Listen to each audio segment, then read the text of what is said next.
My name is Bill Ramage. We should start with that. I've been at the Gables now for a little more than 3 years. And just off the top, I want you to know that I love being at the Gables. It's a great place. It's an interesting community, a community of peers. And there's all kinds of things that happen at the Gables. There's 2 or 3 card games that go on twice a week. There's concerts, there's lectures, there's movies, there's games, and it's just a good place. And one of the reasons I wanted to do this show was not only to showcase the 4 professional artists that live at the Gables, but also there's something inherent in me that's a zealot. I always have to have a cause or a purpose. It's sort of, I get to pretend that my life has purpose. So my cause here is I know people. First of all, I just want everyone to know the Gables is a great place. But secondly, I have this other cause that I know people. I have friends in the area who it would be to their advantage, great advantage, if they came to the Gables. But they can't talk them into it. And there's 2 reasons for that. One is they think they lack independence when they come to the Gables, which is just not true. Actually, you're more independent because you don't have to do things like shovel snow, cut grass, clean gutters, deal with contractors, and all the other things that comes with maintaining a house. I don't even have to change light bulbs. I mean, it's the most incredible thing. But one his wife has serious respiratory problems, and it's a lot of work for him. You know, the other thing we have at the Gables that works most of the time is a little emergency button that you can either wear as a bracelet or a necklace, and you push the button, and more often than not, somebody comes to your aid in a fairly short time. If anything happens, you know, it's like for some reason there must be some sort of connection between the Gables and the ambulance services, because if slightest problem, the ambulance will come and they'll take care of you. It's as slight as you're falling down, you know, possibly hurting yourself without knowing it. They'll come and make sure that you're okay. But anyway, these people are reluctant to come, not only because they're afraid they're going to give up their independence. I mean, we all travel. We all visit families. We go on trips. Actually, Bob organized this. This is Bob Lloyd over here. He organized this men's group thing at the Gables. And monthly, they take a trip. They go to all different kinds of places. The Mariners Museum, we've gone to art museums and things like that.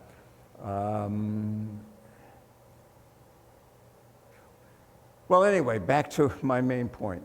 One of the main reasons so many people are afraid to come to the Gables is they have it in their head that you go to the Gables to die. It's almost like the perception of places, independent senior living places, is comparable to a death camp. And it just bothers them. And you know, I had a friend who was, he was the teacher at UMass when I was a graduate student back in the late 60s. And he was 27 years older than I was.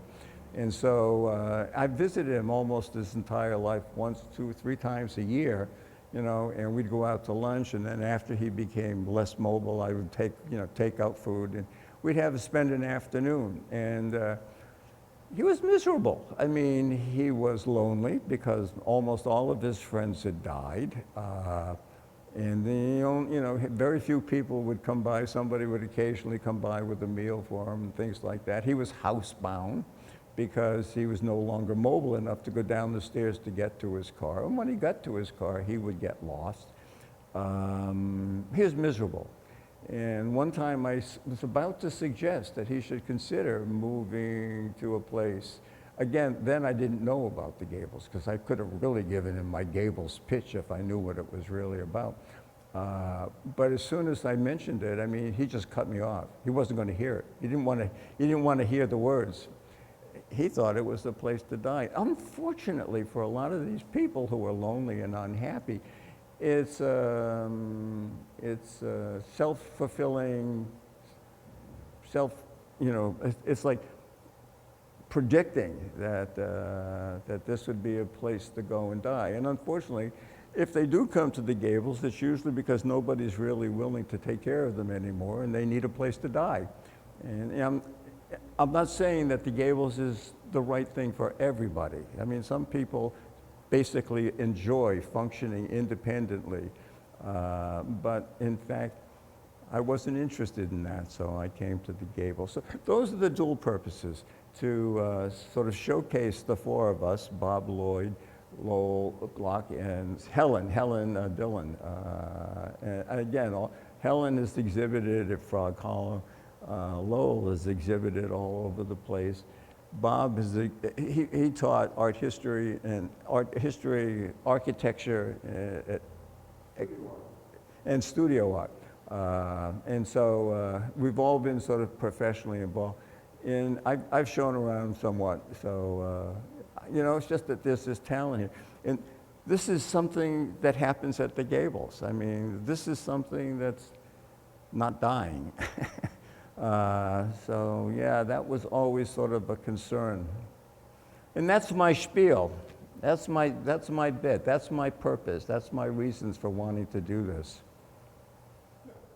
So I taught for 35 years, teaching architecture and art and visual studies and film or video. And the first show I participated in was when I went to that school. And then we had a couple of faculty shows after that in the 70s and 80s, for which I had done some work. But after that, I kind of became an administrator and didn't get into making a lot of art. When I moved to the Gables, I was there for 3 years, and then my wife died, and I was sort of at a loose end. And I became interested in what you could do with the edges of lines. These are all horizontal lines, but the significant thing is vertical in these three images. And the idea that you could do something, make lines do something that wasn't linear was interesting to me. And then I took the idea here of this is water on sand, and said, okay, I'll look into shorelines, the idea of what happens at the shore between a fixed piece of land and a moving piece of water. So I just sort of I was playing around in Photoshop. I wasn't doing this. This is not handwork, this is computer work. So I thought, well, let's just go abstract here. Could I make somebody see this as a wave of water? And then maybe I push it a little bit further, it becomes more wave-like in water. And this you may not be able to see clearly, but the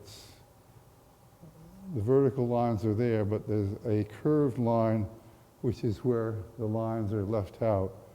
And that's the curve from the water. And then I say, okay, well, let's mush the water. And then this one is an accident.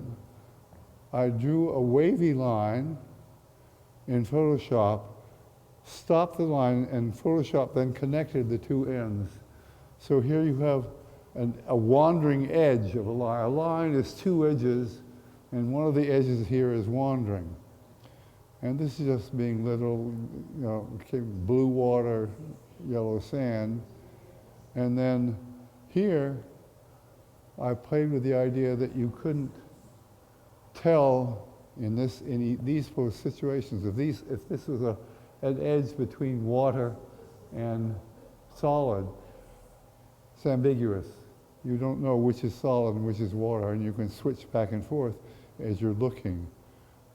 This could be the water here, or this could be the water here. And this, I said, well, let's just get a little anger in there. And then since frequently shorelines are on a large swatch of sand, I just created a receding plane here, and for the hell of it, tilted it. So this is an untilted stretch of sand, and I added color here. The shoreline isn't here, really. This is a shoreline between sand and air. Okay, then I said, well, suppose you forget about being linear here. Let's just use something which Photoshop can do, which is just to blur a transition in gray and in color. This is the most interesting one to me, and I don't know if you can see it from your distance, but if you get here and you look at the edge between these two colors fixedly, you will see that you'll get flashes of darker blue on the edge, and you get flashes of more vibrant orange on the orange. And then if you do it for a while, guess what's happening is that each of these two colors are after images of the other. So you begin to get them trading places in a weird kind of way, but you can't do it from that distance. You have to, and this just takes those two colors, adding a strip of gray, and this becomes a kind of shore land. What happens again here, if you look at it, you begin to see a transparent overlay between these two colors. And this just exaggerates it. I'm in Photoshop, why not use some photographs? So I went online and looked for some interesting shorelines. Again, interesting in the sense that they are not just a line or just an edge. This is from the northwest coast of Point Reyes Peninsula, which is on California. And it's hard to see where the water ends and where the sand begins. We have surf, we have sand, we have what looks like a trail along here. Anyway, real contrast there, which is more complex than just an edge. Same here, this is from Lake Champlain. Settlement, heavy settlement here. An occasional boat dock where people can, cross the shoreline and get into the lake. But again, it's a fussy edge. It's a complex edge. This is two edges. This is Vermont, this is New Hampshire. This is the Connecticut River.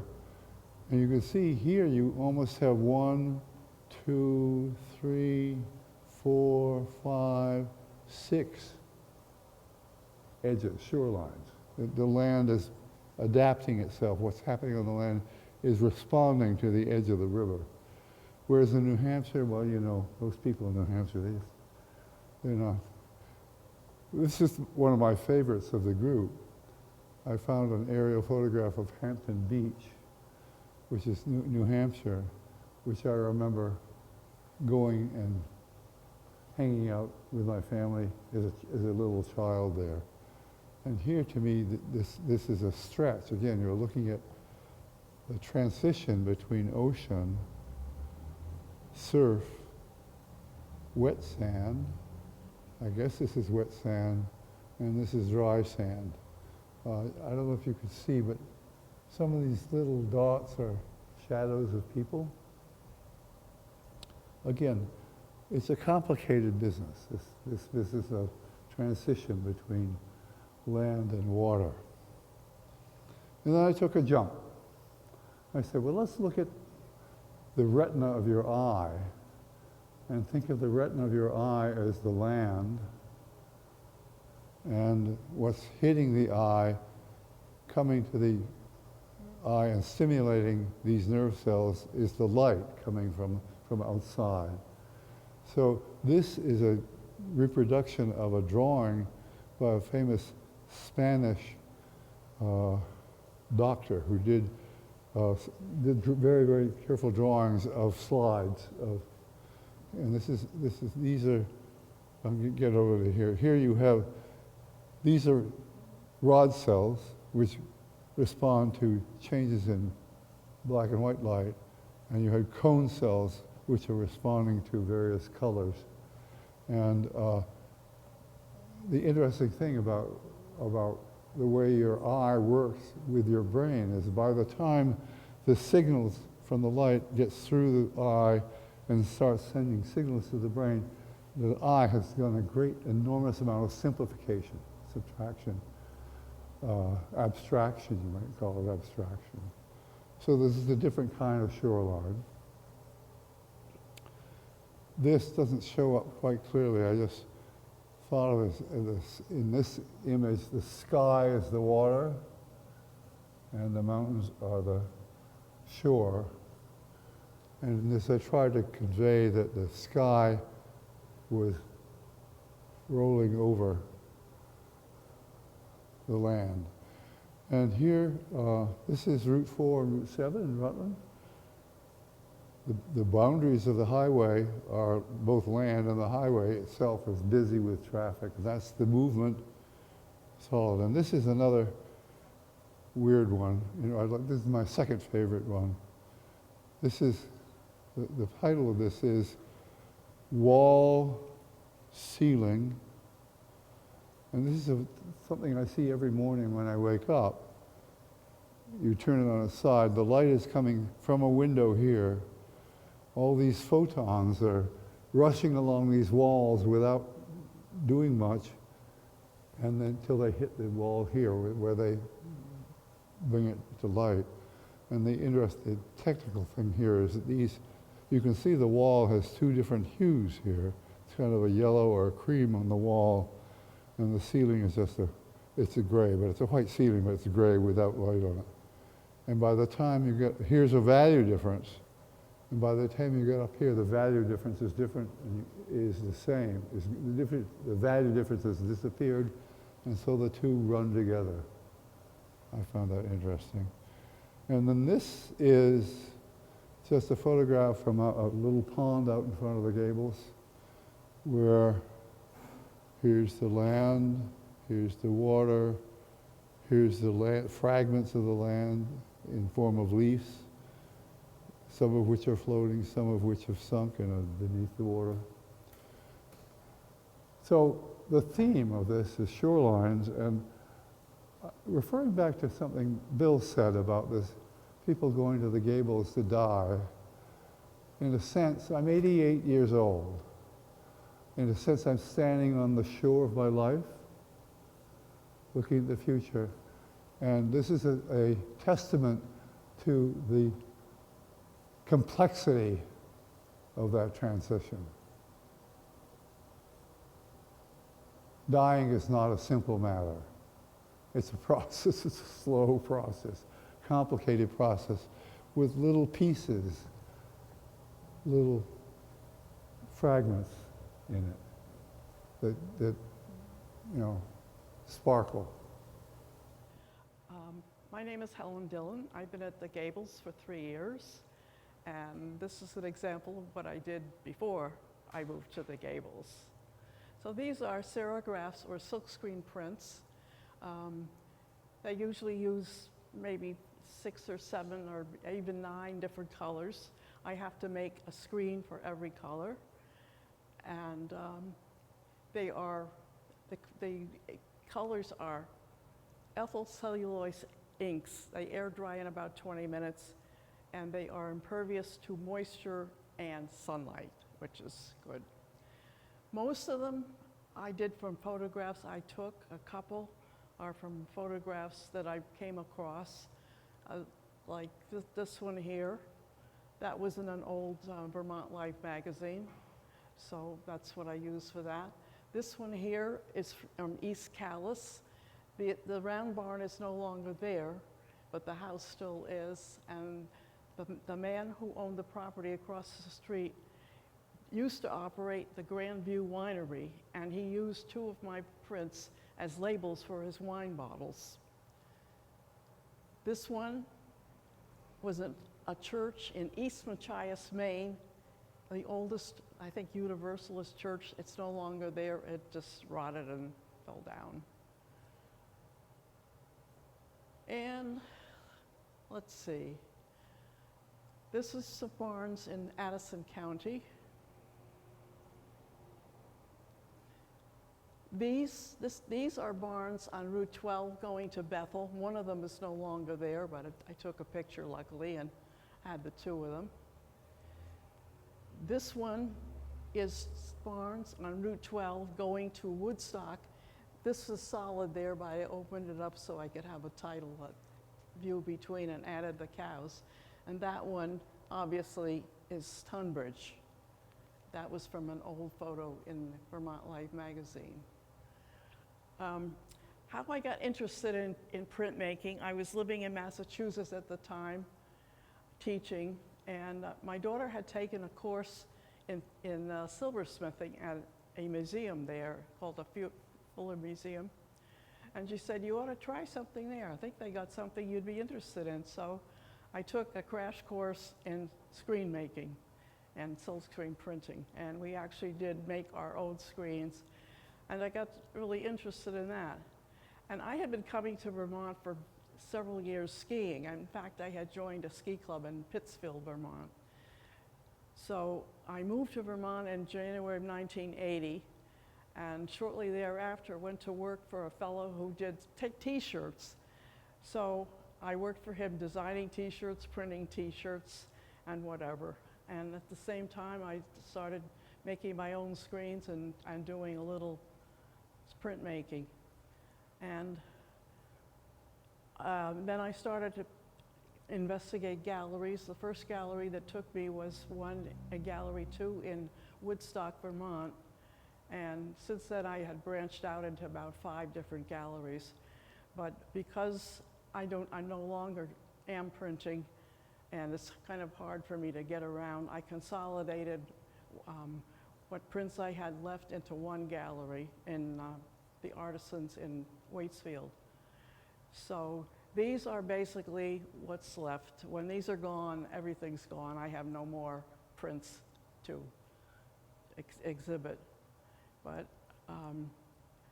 I found Vermont very inspiring as far as things to take pictures of and then turn into prints. And it's just been a really good time. And I was fortunate to be able to build a house in 1998 in Granville, Vermont, so that I had more studio space and more exhibition space. But of course, because of age and some physical problems, I sold the house and moved to the Gables. But it's been a very rewarding, and I hope people who buy my prints are reminded of Vermont and what Vermont has to offer.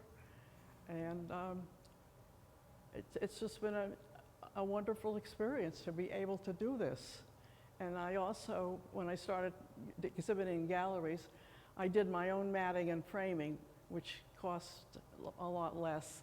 And now galleries, most of them take 45 or 50% commission. So it's a tough market for an artist now.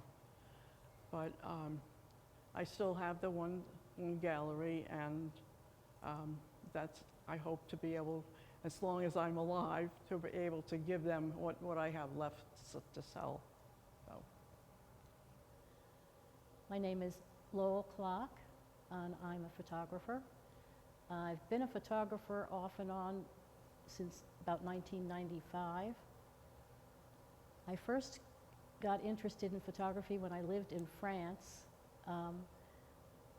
and I got my first camera, 35mm camera, and really had a good time going around Paris taking pictures. As you might imagine, that was a great place to take pictures.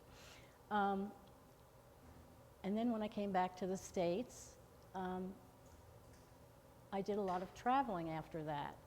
And everywhere I went, of course, I took my camera. And I printed at first myself in a darkroom at the Smithsonian Institution in Washington, D.C., where we could join and go and print every week. And then when I moved to Vermont, I had my own darkroom in the basement of our house. But then the chemicals got so bad, and the printing became much better for digital, and I couldn't do color in my darkroom. So I started to use the computer, and now I solely use the computer and Photoshop to do my prints. And I use Photoshop as a darkroom. And most of the things are just straight pictures. Sometimes I do a little work on them. But it's like the darkroom. If you're doing color, you can, with your hands or a piece of paper or adjustment of light, you can change things in a picture. You can do the same thing in Photoshop. So I print all my own pictures, and I frame most of my pictures myself. And you can tell by the different frames that I do it myself. This particular picture is simple and architectural. I do a lot of things like that. I like that, the lines, the light, and shadow. This was on a porch of a B&B with the sun hitting the shutter of the window. This one is in St. Augustine, Florida, and it was just this weathered green door. I love the weathering, the aging, and the lines. This one is in Newfoundland, looking across the bay with the water surging and the still sitting red house. Motion and stillness. This is one of my favorites, and it's one of the most recent. My family came to stay at Elfin Lake in Wallingford last year and this year, but this was last year. And this is the cabin they stayed in. And the light and the shadow was so mesmerizing to me. And I gave it a little bit of a filter, making it look like an older photograph. Not so much bright like this or that, but muted, which still gave the feeling of almost a painting, but with the brightness and lines and shadows still there. This one is right outside my window. There is a kind of a crabapple tree outside Gables 2. And this is a close-up of the ripe crab apples going into the fall. And again, it's the light and shadow that really attracted me. This one was a bowl of geraniums that was outside the door of a shop in Rutland. And I took the picture, and then I used a filter. This is an example of using a filter that made it look like a watercolor. And I like the effect that it did. You still got the obvious flowers, but it gives it a muted watercolor look.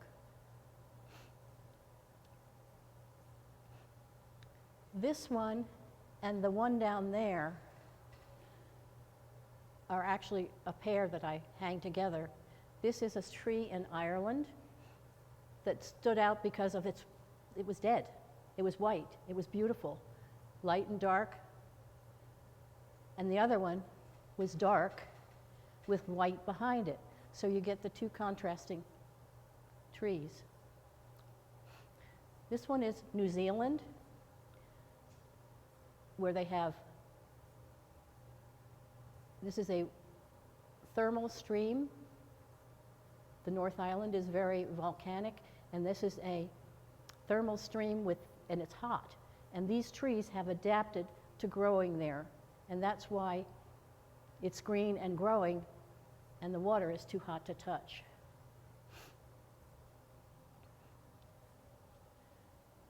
This one is in Wallingford, looking across the creek, and it's early fall, and you get the different colors and shading of the sunlight. This is the oldest one. This is Washington Cathedral, a railing at Washington Cathedral. And I actually did this for a class when I got my associate's degree in photography at Northern Virginia Junior College. And I printed it and showed it a lot in Washington. But now it hangs in the hallway and at the Gables, in Gables 2. And I've been at the Gables for 4 years and have found an extremely pleasant place to live. And I have a whole studio room because we have 2 bedrooms, and there's 2 of us, but we only need the small room for a bedroom. So my studio is the master bedroom, and I've never had that much room before, so it's really great.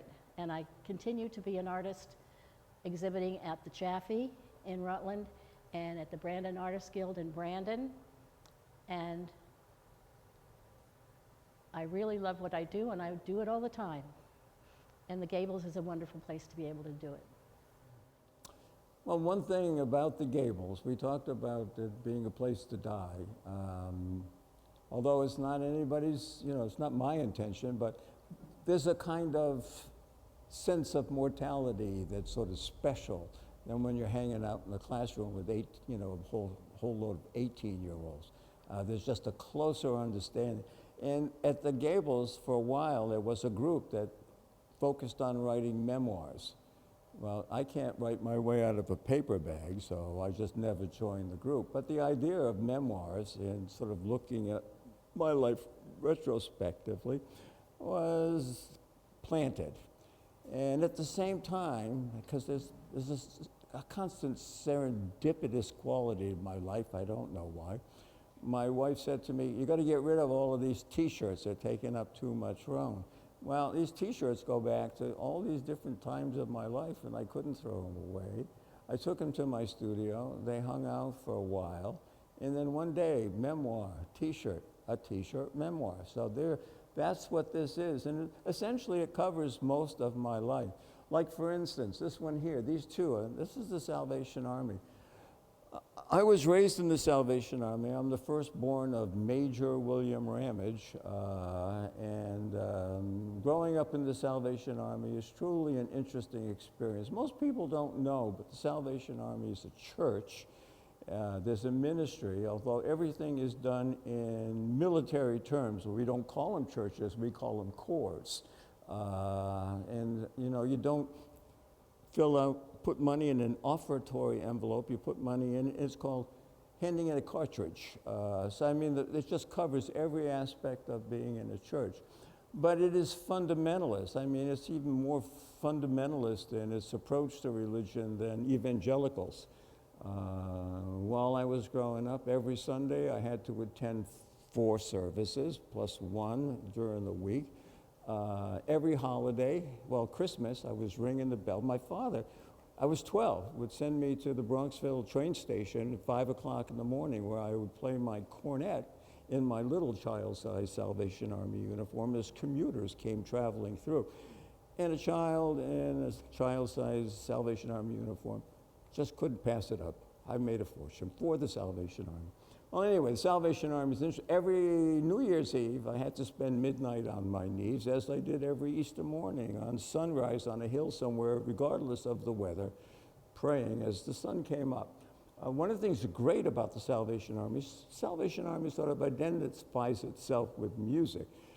Many people have a disparaging notion about Salvation Army bands in general, but there are some excellent ones. But regardless, you know, I was handed a cornet. By the way, cornets are what they call trumpets in England. And when I was about 5, and by the time I was 11, I was playing in bands. And there's something about playing in a group. It's a kind of connection with other humans that's almost transcendental. I mean, it's just a wonderful experience. So I became a musicophile by the time I was 11 or 12. And, you know, this was kind of an unreal environment to grow up in the Salvation Army. And so I left the Salvation Army to go to art school, a culture that is totally antithetical to the Salvation Army culture, but equally as unearthly. And I just loved it. Going to art school was one of my it was one of the best decisions I ever made. It sort of turned my need to make things into a passion to make things. Big difference. Grad school at UMass, I got to talk about Ohio State. I didn't like Ohio State. I didn't like Ohio. I moved to Ohio in 1968. And if you remember, probably most people don't, George Wallace was running for president that year. And although he didn't win the presidency, he won Columbus, Ohio. So right away, Ohio, Columbus, Ohio State, and I got off to a bad start. And then it got worse. In 1970, while I was there was the riots. The riots was a horrific experience. Lived in a cordoned area, 7 to 7 curfew. Every time you turned a corner, there was some young National Guardsman sticking a bayonet in your face, tear gassed, just living in a cordoned area. It's an experience. You have absolutely no civil liberties when you live in a cordoned area. Every time you get stopped, and you get stopped every corner, if you can't answer their questions to their satisfaction, you get arrested. I mean, it was so easy to get arrested. And again, the riots were sort of an eye-opener for me. And as soon as the semester started and summer started, I had to purge myself of the riots. So I got on my BMW R60 and I spent the entire summer. I was only 28 years old, and I traveled all over the United States, all the way to Oregon, down to LA, hated LA, went to Disneyland, loved Disneyland, went to Las Vegas, lost a little bit of money, but just the whole thing. 3 months on a motorcycle, all by itself is an experience. There are at least a dozen really great stories I can tell, but I won't tell them to you now. During the riots, they locked us out of our studios. By the way, when you're teaching in an institution, what is it called? An institution, they actually provide you with a studio, and it's on campus. And when the riots happened, not only locked out of your classroom, but I was locked out of my studio, so there was not much for me and my art buddies to do but hang out in bars and draw exquisite corpse drawings. That's another interesting thing. And I shot a lot of pool. I was never very good at it, but I did it a lot. And now, let's see, taught at Castleton for almost 40 years. Loved Castleton, worked my ass off for Castleton. It liked me, I liked it. It was a great relationship. Just skipping along here. Kids, I had 3 kids. Loved my kids. This drawing here, my daughter Whitney was 5 years old when my son Jake was born. And it only took Whitney a year to realize that Jake was the biggest pain in the ass that ever came down the pike. And so this is a drawing she did when she was 6 of Jake. And that's the way she saw Jake. One last one, because it's kind of interesting. This thing here, cats. I had cats. I used to like cats, but I don't like cats anymore. When I was in Ohio doing nothing, I had a friend who had a bird farm. He raised fancy birds. And I went to visit him once, and there was this little baby pigeon. If you've ever seen a baby pigeon, they're as ugly as sin. It was going to grow up to be a white laugher. And it was going to die because the mother had died and none of the other hens would take it on. So I said, well, I'll take it home. I couldn't do any worse than just letting it die. And so I fed it, you know, first with a mustard bottle full of chicken starter, hold its beak and squirt it until it's cropped. And, you know, and it didn't die, and it didn't die. It feathered out, and it and I became sort of fast friends. I took it to my friend and said, will you sex this bird for me so I can name it? He's an authority. And he's doing like this, and he said, oh, this is a male, so I called the pigeon Walter Pigeon. You know, that's a movie star from a long time ago. And one day, I was laying on the couch just taking a break, and Walter Pigeon landed on my stomach. He did that. He and I were, again, really attached. And he started wiggling around, and I said, this is really kind of weird. Well, you know what happened is Walter Pigeon laid an egg on my stomach. My friend just missed it by as far as you could miss, as far as sexting is concerned. Other little stories. I lived in Sudbury at the time, all these little dirt roads. I still had my BMW R60. Used to drive on these back roads, and this bird would fly alongside my head, and I would tickle its wing as we drove along. I could go to Walmart. He was, again, always with me. And he would fly off and, you know, hang out on the roof, and then when I came back out, he would swoop down. Now, you've probably never had a bird land on your head, but when you do, the bird swoops down, and he's right there in your face like that, and that's when he puts on his brakes. And once it breaks, then he gently rises up and settles on your head. So one time, the Jehovah's Witness came to my house in their car with a little magazine, and he started to walk out, and all of a sudden, I don't know if you, the Holy Ghost was always a white bird, a dove, but all of a sudden, the Holy Ghost comes flying out of the sky, is in front of his face like this, going like this. The guy threw the magazine at me, got in his car, and drove off. So, all right. My bird. Once I was visiting my sister, and she had just got a kitten. And we were sitting around talking, and I heard this thumping noise. And I looked around the chair, and this kitten had sunk its teeth into an electric wire and was being electrocuted. So quick, I grabbed it off, and I held it in its head. And it was dying. So what do I know about birds? I start doing this. And I did that for a little while, and its head came up. It didn't die. Funny though, it burned a hole in the middle of its tongue. I don't know if you know, but dogs, when they drink milk or water, it's like this. Cats are like that. So every time the cat would scoop up milk, water would squirt out of the hole. But anyway, this cat and my sister came to visit, and while they were there, this cat killed my bird.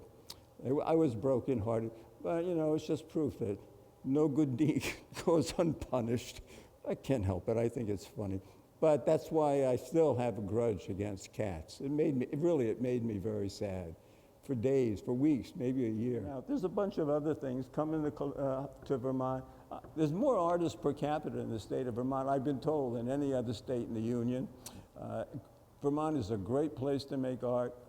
I really think that regional artists are underrated. It's so interesting, you know, if you go to New York City and LA, you're probably talking 100,000 artists. If you look at all the regional artists, you're probably talking about 2 million. And they are a bigger cross-section of American life than New York. New York is, you know, think the United States ends with the Hudson River. So, you know, they don't have a great perspective. So I think there should be a national museum of regional art, and I think Rutland, Vermont would be a great place to put it. So that's about establishing a national museum of regional art.